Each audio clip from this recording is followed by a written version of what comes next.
ముహూర్త సంబంధమైనటువంటి విషయాలలో అన్నప్రాసన ఎప్పుడు చేయాలి అని కొందరు ఆలోచిస్తూ ఉంటారు. అన్నప్రాసనకు మంచి తిథి, నక్షత్రము, లగ్నము ఏ రోజు చేస్తే బావుంటుంది అని కొందరు అనుకుంటూ ఉంటారు. కానీ వాస్తవికంగా డాక్టర్ వారు చెప్పేది కానీ, సైన్స్ చెప్పేది కానీ, మన సనాతన ధర్మంలో ఉన్నటువంటి జ్యోతిష శాస్త్రంలో కూడా ఇలా కీలకంగా చెప్పారు.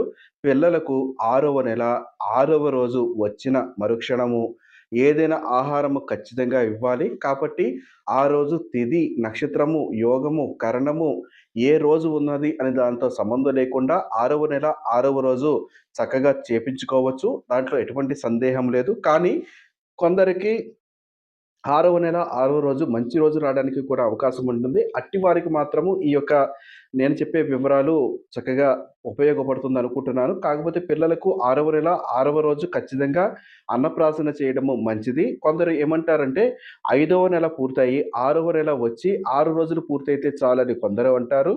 కొందరు 6వ నెల పూర్తయ్యి 6వ రోజు వస్తే వారికి అన్నప్రాసన చేయడం మంచిది అంటారు. మీ కుటుంబ వ్యవస్థలో ఎలా జరిగితే ఆ విధంగా మీరు ముందుకు వెళ్ళొచ్చు. అది డాక్టర్ వారిని కూడా ఒకసారి సంప్రదించవచ్చు. కానీ ముహూర్త నిర్ణయము ఎలా చేసుకోవాలనే విషయం కూడా ఈ వీడియో ద్వారా నేను చెబుతాను. నా పేరు దుర్గా మల్లేశ్వరరావు సిద్ధాంతిని. శ్రీ రాజరాజేశ్వరి జ్యోతిష నిలయం, నెహ్రూ నగర్, నందిగామ.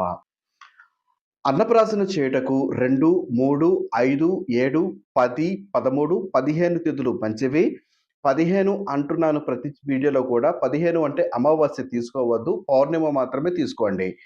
ఆదివారము, సోమవారము, బుధవారము, గురువారము, శుక్రవారములు మంచివి.